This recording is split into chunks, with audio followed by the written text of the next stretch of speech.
ערב טוב, שבוע טוב, חודש טוב. Le mois de Av, chez les Ashkénazes, il s'appelle Menachem Av. Et chez les Sfarades, il s'appelle Av Rahman. C'est-à-dire, pour les Ashkénazes, il faut consoler le Père. Menachem Av. Pour les Sfarades, le Av est généreux, il est miséricordieux. Quelle est la différence? Il me semble que les Ashkénazes sont conscients qu'ils ont fait beaucoup de peine à Kadosh Baruch Hu, et alors il faut le consoler aussi. Menachem Ab. Mais les Sfarades, ils ont dit, allez, on oublie ce qui est passé, maintenant on est de bons copains, on est un père, un fils, et le père, normalement, il a une bonne miséricorde de ses enfants. Voilà donc les deux points de vue qu'on peut avoir du passé. Nous n'oublions pas, Hayalet Sahal, Kadosh Baruch Hu, יוליך אותם לשלום ויחזיר אותם בשלום, וישלח רפואה שלמה לכל הפצועים והחולים בקרב החיילים, יחזירם אותם לאיתנם הראשון בתוך שאר כל חולי עמו בית ישראל, והחטופים והשבויים ייתן להם האל סבלנות, כוח ואמונה עד שיחזרו לביתם בשלום, ולנופלים השם ינקום דמם לנפשם צרורה בצרור החיים. Voilà, nous abordons maintenant le 5e livre qu'on appelle Devarim, dans le langage talmudique Mishneh Torah. C'est pour cela que la traduction c'est Deutéronome, c'est-à-dire une deuxième fois la Torah. Et premièrement, la structure du livre est chronogéographique, si on peut dire, parce que les trois premières parachiotes,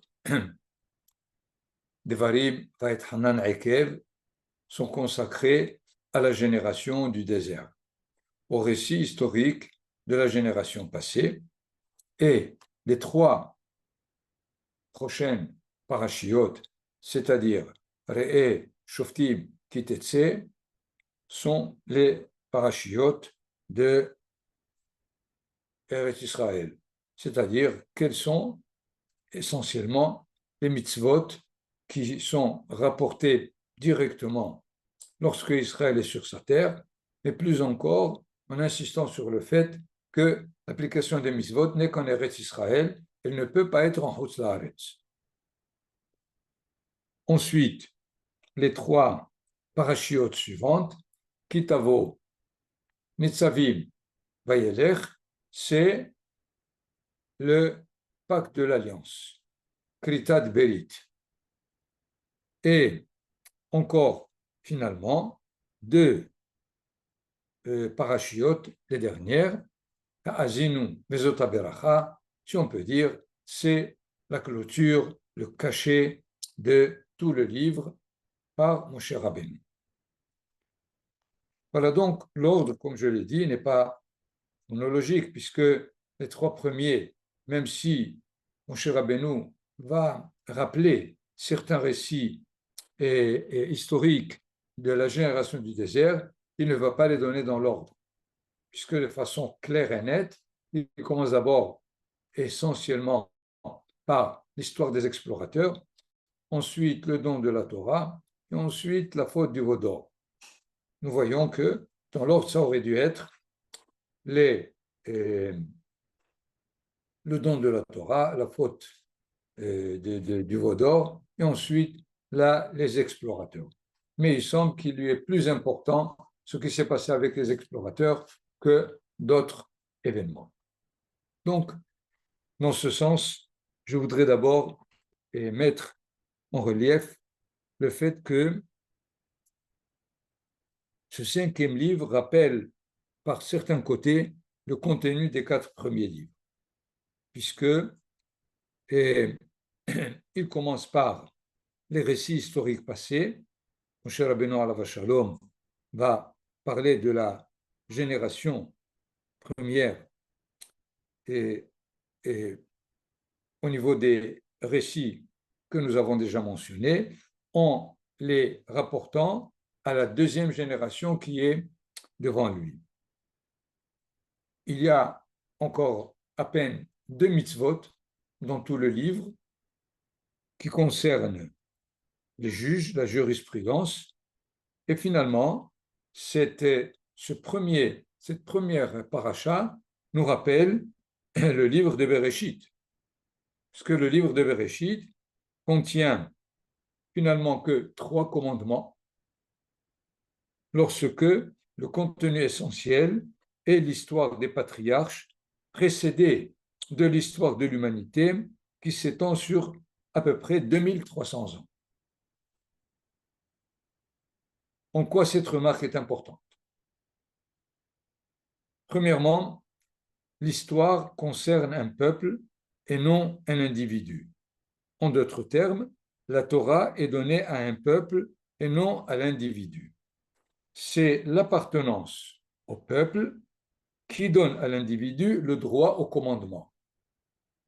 Ce n'est pas parce qu'on réalise les mitzvot qu'on appartient au peuple d'Israël, mais c'est l'inverse. Parce qu'on appartient au peuple qu'on a l'obligation de réaliser les mitzvot pour se constituer en tant qu'individu dans la collectivité d'Israël de façon pleine. Deuxièmement, les récits racontés, les récits passés, contiennent généralement des remontrances, c'est-à-dire, d'une certaine façon, des imperfections, des échecs, et qui sont donnés à la génération suivante de les parfaire dans le cadre d'une nation sur sa terre.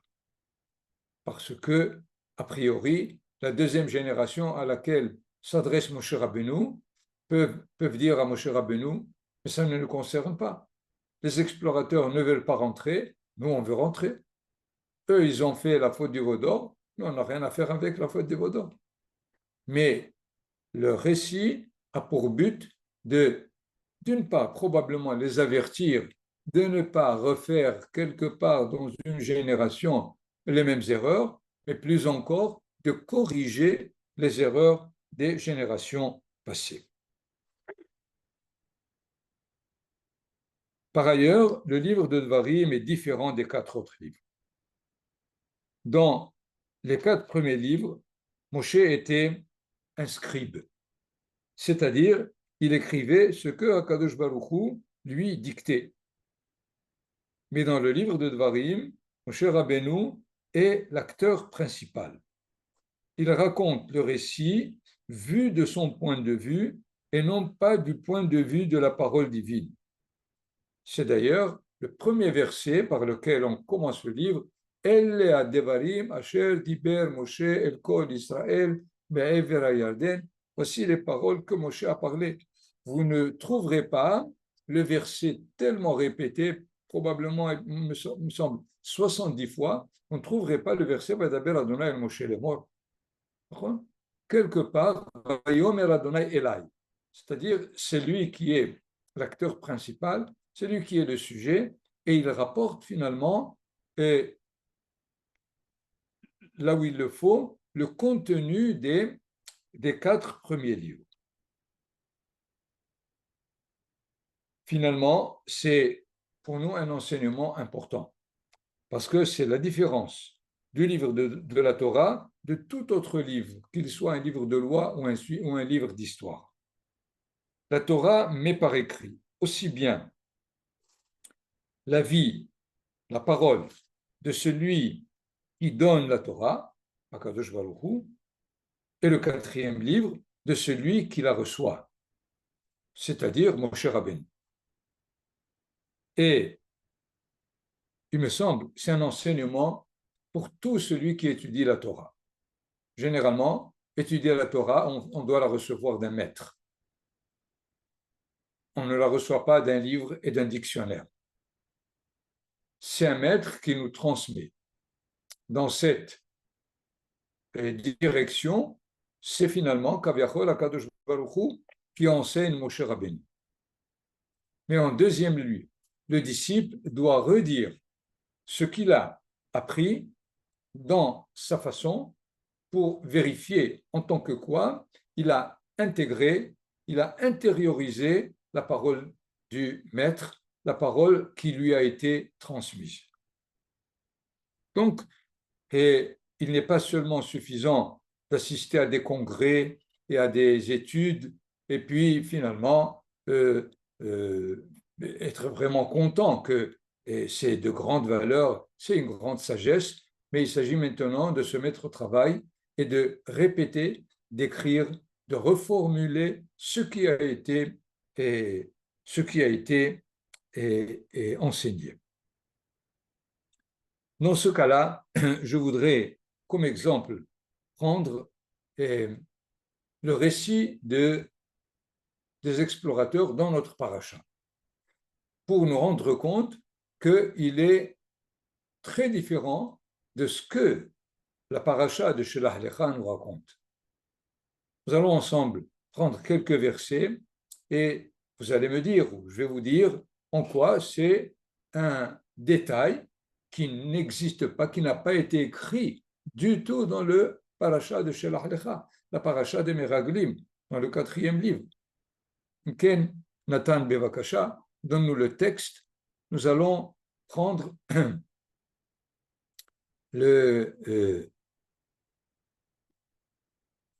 dans le premier chapitre, à partir du verset 21. Je traduis directement pour ne pas perdre du temps. Regarde, l'Éternel, ton Dieu, t'a livré ce pays, va, prends-en possession. Comme te l'a dit l'Éternel, Dieu de tes pères, sois sans peur et sans faiblesse. Probablement, pas dans la paracha, ça a été dit dans les autres parachiotes, mais pour l'instant, nous sommes dans le récit. Mais vous vinrent vers moi tous en disant, nous voudrions envoyer quelques hommes en avant qui exploreraient pour nous ce pays et qui nous renseigneraient sur le chemin que nous devons suivre et sur les villes où nous devons aller. C'est pas vrai, puisque la paracha des Meraglim dit, c'est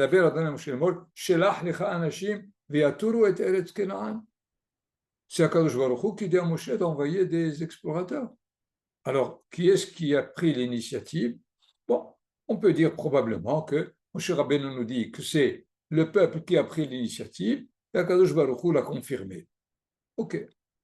Mais dans la paracha de Shelach Lecha, ce n'est pas du tout ce qui remonte du récit lui-même.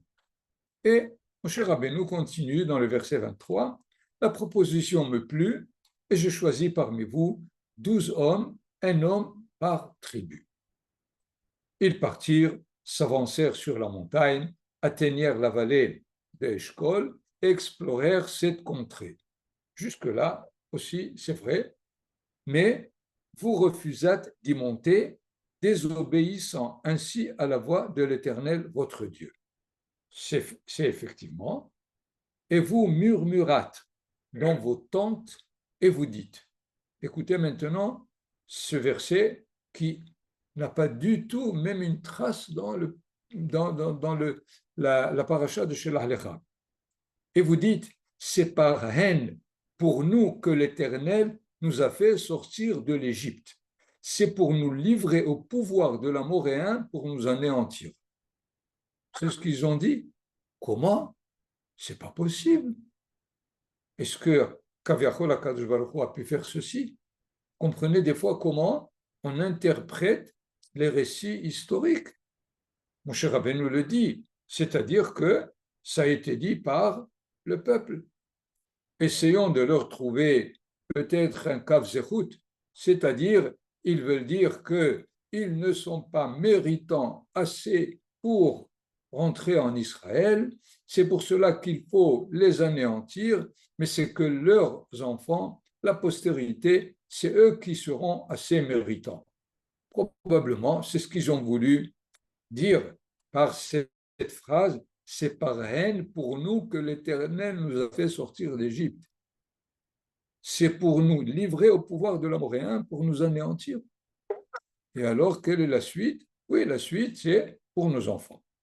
Mais finalement, comment est-ce qu'on risque énormément de ne pas savoir interpréter un événement historique dans sa profondeur? Nous assistons aujourd'hui à tout ce qui se passe cette année et je suis sûr que vous vous rendez compte dans les journaux comment chacun essaye d'interpréter ou bien pour mettre la panique dans le peuple ou bien pour lui donner de l'espoir. La suite, c'est pas fini. Verset 28, où veut-on que nous allions? Nos frères ont abattu notre courage en disant, il y a une race plus grande et plus forte que la nôtre, des villes considérablement fortifiées jusqu'au ciel, et nous y avons même vu des enfants des Anakim. Oui, c'est vrai. Le verset qui vient, et je vous répondis, Moshe n'a pas dit un mot dans Parashat Shelach Lecha. Il n'a rien dit. Moshe et Aaron se sont penchés sur leur face, mais ils n'ont rien dit. Qu'est-ce qui a parlé? C'est Caleb ben Yefunne, Yehoshua ben Nun. Et ici, il ne parle pas du tout. Vous comprenez qu'est-ce qui se passe? Comment est-ce qu'on peut écrire un récit différent d'un autre? Ce n'est pas le seul récit, nous le savons. Nous le verrons aussi bien dans les récits du don de la Torah, le récit du Vaudor, mais déjà auparavant, vous pouvez vous rendre compte, dans les 2 premiers chapitres de la Torah, le premier, la création, on nous raconte que Adam et Hava ont été créés, Zachar et Keva, mâle et femelle, on leur a dit, pérour-vous, multipliez-vous, fructifiez-vous, etc. Et dans le 2e chapitre, c'est pas ça du tout. Qu'est-ce qu'on nous raconte? Que Akadosh Baruch Hu a pris de la terre et il a insufflé le souffle de vie et il y a eu Adam. Et finalement, Adam était seul, solitaire, alors il a pris d'une côte et il a fait Hava. Mais ce n'est pas le récit du premier chapitre. Et il faut donc rendre compte des différences des récits parce qu'ils ont comme but de nous compléter tout l'événement de tous les côtés possibles. Et c'est pour cela qu'on assiste à des récits différents, mais pas de croire que c'est des récits contraires. Encore un verset qui va nous étonner. Et je vous répondis, Moshe dit, vous n'avez pas à trembler ni à les craindre. Pourquoi? L'Éternel, votre Dieu qui marche à votre tête, lui-même combattra pour vous, tout comme il l'a fait contre l'Égypte sous vos yeux. Quoi? Mais a priori, on rentre pour que nous fassions la guerre, mais pas pour qu'Hachem fasse pour nous la guerre. C'est ce qui s'est passé d'ailleurs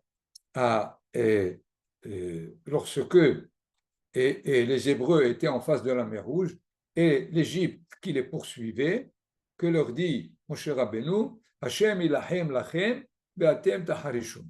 Dieu va combattre pour vous et vous simplement restez tranquille, taisez-vous. Et Akadosh Baruch Hu réagit et dit Matitza'ak elai, daber el bnei Israël ve'isa'u. Qu'est-ce que tu es en train maintenant de prier et de dire ce que tu as dit? Dis à Israël de se mettre en route. Donc, nous voyons aussi là que Moshe Rabbeinu semble leur avoir dit, peut-être parce qu'il les a vus tellement découragés, tellement paniqués, il leur dit, n'oubliez pas que Akadosh Baruch Hu peut aussi combattre pour vous. Verset 34, l'Éternel entendit vos paroles et il s'irrita et il proféra ce serment. Si jamais un seul de ces hommes de cette génération mauvaise voit l'heureux pays que j'ai juré de donner à vos pères, seul Caleb, fils de Yefunne, le verra, et ce sol qu'il a foulé, je le donnerai à lui et à ses enfants, parce qu'il est resté fidèle au Seigneur. Donc, c'est correct, c'est un verset qui a été dit plusieurs fois dans la paracha de Shelach Lecha, mais voilà encore un verset étonnant. Contre moi aussi l'Éternel s'irrita à cause de vous, au point de dire, tu n'y entreras pas toi non plus. Mais ce n'est pas là qu'on lui a dit qu'il ne rentre pas. C'est dans le récit du rocher qu'il a frappé. C'est ce qui a fait qu'il lui a été annoncé. Il semble que Moshe Rabbeinu, ici, nous dit, sachez que ce n'est pas à ce niveau qu'on m'a interdit de rentrer, mais c'est déjà lors du récit des explorateurs où finalement, je n'ai pas probablement fait ce qu'il faut faire pour vous, pour que vous rentriez malgré tout au pays d'Israël. Voilà donc à propos du récit, d'un récit possible qui nous dit combien est-ce que les mêmes événements sont interprétés différemment, vus du côté de la providence divine, de Akadosh Baruch Hu, et vus du côté de ce qui s'est passé en bas, chez le peuple. Comment ça s'est fait? Il faut évidemment comprendre qu'il se complète. Il nous complète l'image totale du récit lui-même. Bon, je voudrais ici sauter immédiatement sur la Haftara de ce Shabbat, très importante, la Haftara Shabbat Hazon. C'est une Haftara qui est prise du livre d'Isaïe, du livre de Yeshaya. Un peu en bref sur ce qu'est le prophète en Israël, sur ce qu'était Yeshaya, et pour essayer de comprendre quelques versets dans cette Haftara. D'abord, Yeshaya a à peu près prophétisé pendant 100 ans. Étant donné que le premier verset, Hazon Yeshayahu ben Amotz, Asher Haza, qui prophétisa sur Juda et sur Jérusalem, du temps de Uzziya, Yotam, Ahaz, Hizkiya, les rois de Yehuda. 4 rois. Au temps de ces 4 rois, il a prophétisé. Quand on totalise le temps de règne de ces 4, on trouve 113 ans. Donc, autour de 100 ans, il a prophétisé. Un autre Midrash nous dit qu'il a vécu 120 ans. Qu'est-ce que le vrai prophète n'est pas? D'abord, ce n'est pas un devin. Il ne prévoit pas l'avenir, mais il le prévient. C'est-à-dire, il nous prévient de ce que risque d'être l'avenir. Mais il ne dit pas ce que l'avenir va être. Deuxièmement, ce n'est pas un fonctionnaire de l'État. Je le répète, parce que chez tous les peuples, les magiciens, les prophètes, les devins, les oracles étaient tous des fonctionnaires du roi. En Israël, le prophète est complètement autonome, indépendant, il ne reçoit la paye de personne et il est probablement le contrôleur de l'État. Il est évidemment à l'écoute du message divin, mais il ne prend pas l'initiative de parler à Akadosh Baruch Hu. Le prophète est là pour écouter, ensuite il ira parler. Mais il n'ouvre pas le dialogue a priori avec Akadosh Baruch Hu pour lui dire « Qu'est-ce que tu veux me dire ?»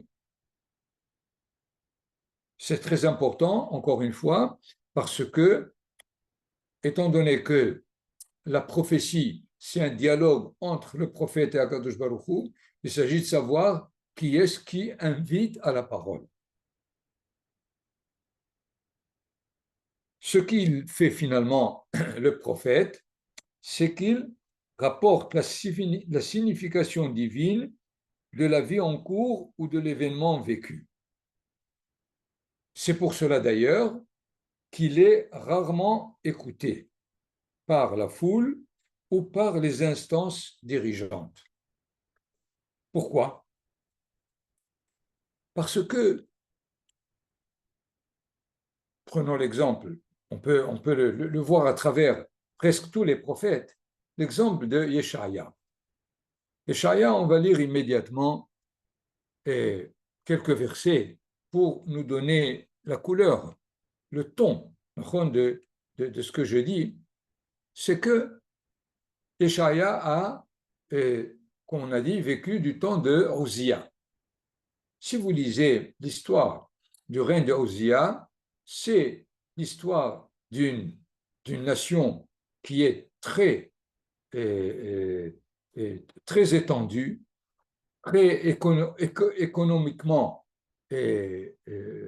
large, hein, une armée très très forte, et Yeshaya vient leur dire la catastrophe est en vue. Comment vous pouvez imaginer qu'on puisse le croire? Quoi, mais nous voyons, mais regardez, tout est là, l'économie florissante, une armée solide, le territoire bien gardé, et tu nous dis que de cette situation, il va y avoir, vous allez vers la catastrophe. Comprenez donc comment est-ce qu'il était rare que les prophètes soient écoutés. Parce que si les prophètes étaient vraiment écoutés, il n'y aurait pas eu de destruction du temple, tout simplement. Le résultat est là. L'histoire nous le dit. S'il écoutait, évidemment, il leur disait qu'est-ce qu'il aurait fallu faire pour que les catastrophes n'arrivent pas, rien ne serait arrivé. Finalement, et comme nous avons ici un exemple, d'ailleurs, pourquoi il risquait de ne pas l'écouter, une autre raison, au verset 7 de notre paracha, Haftara, votre pays est une solitude, vos villes sont consumées par le feu, votre sol sous vos yeux, des étrangers le dévorent. C'est une ruine, comme un bouleversement dû à des barbares. Et elle est restée la fille de Sion, comme une cabane dans un vignoble, comme une hutte dans une mélonnière, pareille à une ville désastrée. Et on ne sait pas, et d'ailleurs, plusieurs commentateurs se sont posé la question, s'il a prophétisé pendant les 4 règnes, de quel règne et dans quel règne il écrit ce chapitre, puisque on sait que du temps de Ossia et de Jotam, c'est pas du tout la description. Votre pays, vos villes sont consumées par le feu, votre sol sous vos yeux des étrangers le dévore. C'est une ruine. C'est pas vrai. Probablement le seul règne, c'était du temps de Hizkiya, le dernier. Effectivement, sous le règne de Hizkiya, Sanheriv, le roi de Achour, avait déjà d'une part envoyé les 10 tribus vers l'Asie à l'est, et il a entièrement conquis toute la région, tout Israël, sauf Yerushalayim. Donc, probablement, c'est à cette époque que Hizkiya écrit ce chapitre, même si Hizkiya est le dernier. A priori, on aurait dû nous trouver en train de prophétiser du temps de Uzziya. Mais Uzziya n'est cité qu'au 6e chapitre de Yeshaya. Bishnat mot hamelech Uzziyahu, Baired Adonai, Akiseh Ram Venissa, Veshulav, etc., etc. Nous savons que c'est Uzziya, et plus tard, on verra qu'il profite effectivement de façon régulière après Ahaz, après Hizkiya. Mais le premier chapitre semble être dirigé vers le temps de Hizkiya. Qu'est-ce qu'il leur dit? Verset 11, que m'importe la multitude de vos sacrifices, dit le Seigneur, je suis saturé de vos holocaustes de béliers, de la graisse de vos sacrifices, le sang des taureaux, des agneaux, des boucs, je n'en veux point. Quand vous étendez les mains, je détourne de vous mes regards. Dussiez-vous accumuler les prières, j'y resterai sourd. Vos mains sont pleines de sang. Finalement, à qui il s'adresse? Il s'adresse à un peuple religieux. Pourquoi? Ils amènent les sacrifices. Ils viennent prier. Les Kohanim viennent faire Birkat Kohanim. Et il leur dit, c'est la catastrophe qui vient. Comment vous pourrez que ce peuple croit le prophète? Il est en cohérence avec ce qu'on lui a dit de faire, de venir au temple, d'apporter les sacrifices, de prier, et puis c'est tout. Qu'est-ce que tu veux de nous? Vous comprenez que plusieurs fois, le prophète se trouve devant une atmosphère, devant une situation qui est, au niveau du peuple, interprétée d'une certaine façon, mais au niveau du prophète, elle est interprétée d'une autre façon, probablement contraire. Donc, résultat, on ne peut pas écouter le prophète, tout simplement. Alors, qu'est-ce qu'il leur propose? Lavez-vous, purifiez-vous, écartez de mes yeux l'iniquité de vos actes, cessez de mal faire. De quoi il s'agit? C'est très vaste, c'est très vague. Alors, il détaille au verset 17, apprenez à bien agir, recherchez la justice, rendez le bonheur à l'opprimé, faites droit à l'orphelin, défendez la cause de la veuve. Qu'est-ce qui n'est pas dit là?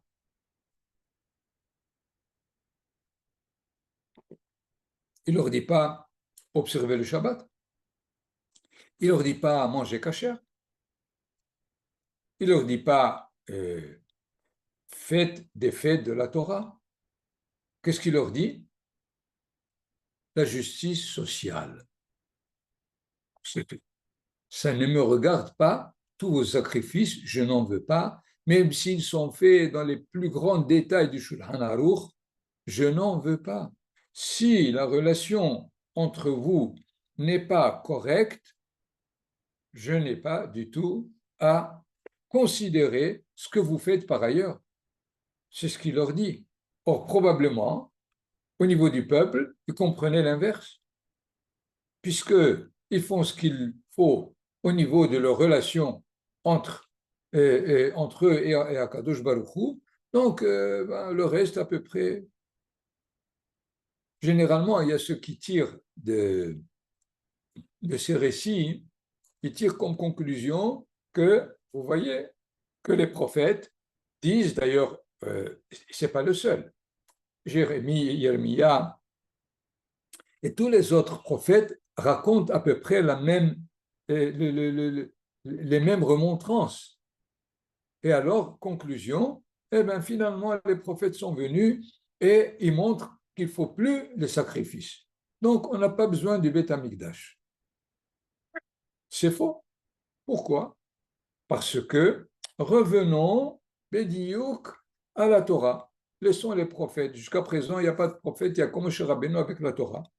Comment est-ce que les 10 commandements sont dits?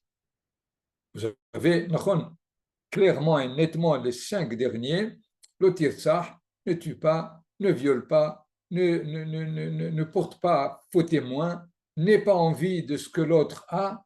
C'est quoi ça? C'est finalement la relation avec l'autre. Effectivement, il y a le Shabbat, c'est vrai, et la sortie d'Égypte, bon, c'est la sortie d'Égypte, mais il y a le respect du père et de la mère, des parents. Voilà donc que la Torah ne dit pas, en tout cas les 10 commandements, il n'y a pas ni la cacheroute, ni les problèmes de pureté et d'impureté, ni les sacrifices, il n'y a rien du tout. même la paracha qui vient immédiatement après la paracha des 10 commandements, c'est la paracha de Mishpatim.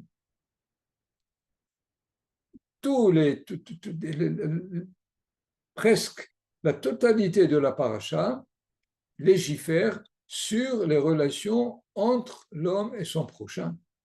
Ce n'est que vers la fin qu'on aura la liste des fêtes et les sacrifices que l'on doit rapporter le jour de Pessah, mais essentiellement, c'est la relation avec le prochain, avec l'autre. C'est ce qui est dit ici, tout simplement. Ce n'est pas que les sacrifices ne sont pas importants, mais il y a un ordre à réaliser dans les mitzvot de la Torah. Premièrement, la relation avec les autres. Ensuite, je suis là, évidemment, pour être en relation avec vous, avec les sacrifices et le Beth Amikdash. Et finalement, il continue en leur disant, les chefs sont dissolus, ils se font le complice des voleurs, tous aiment les dons corrupteurs et courent après les gains illicités. À l'orphelin, ils ne font pas justice et le procès de la veuve n'arrive point devant eux. Donc, nous voyons exactement ce que peut être l'état et la situation du prophète qui est là, qui rapporte la signification de la société, de la vie de la société, des événements dans cette société, et il n'est pas écouté. Les derniers versets, qui sont des versets d'espoir, d'espérance, je restaurerai tes juges comme autrefois, tes conseillers comme à l'origine, ensuite on t'appellera ville de justice, cité fidèle. Donc, encore une fois, la délivrance viendra du côté de la relation entre chacun et son prochain, essentiellement au niveau de la justice.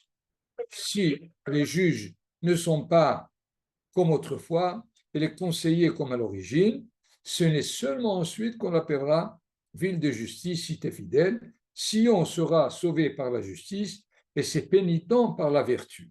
C'est-à-dire, quand la justice sera bien installée, alors la tchouva qui se fait à travers des conduites vertueuses est acceptée.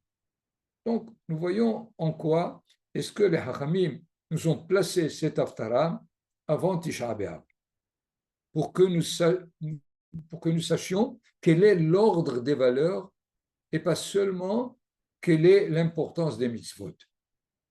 Toutes les mitzvot sont importantes, néanmoins, il est nécessaire de savoir comment la Torah exige de nous de les réaliser, qu'est-ce qui prime, qu'est-ce qui d'abord est correct aux yeux de Hakadosh Baruch Hu pour accepter les autres.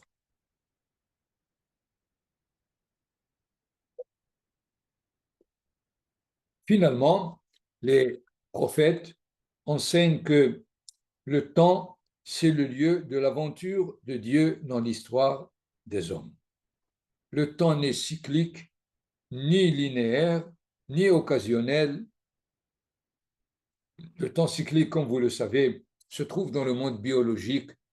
Le temps linéaire se trouve dans les sciences physiques, qu'il y a des causes à effet, et finalement, chaque cause apporte l'effet qu'elle donne.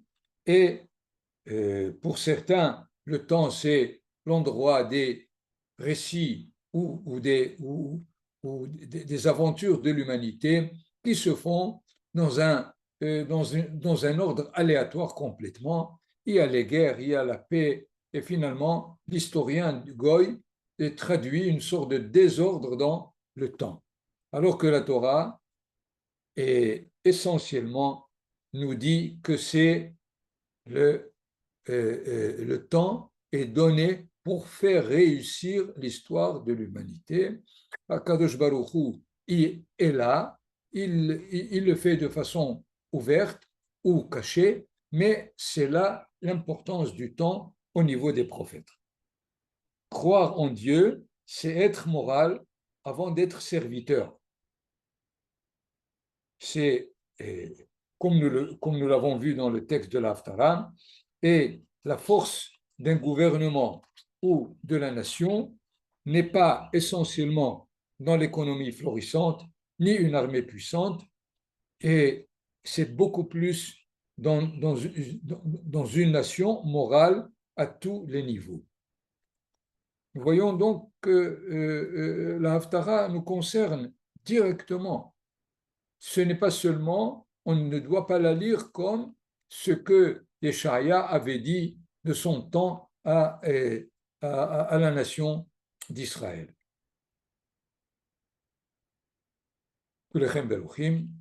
Si vous avez remarques ou questions,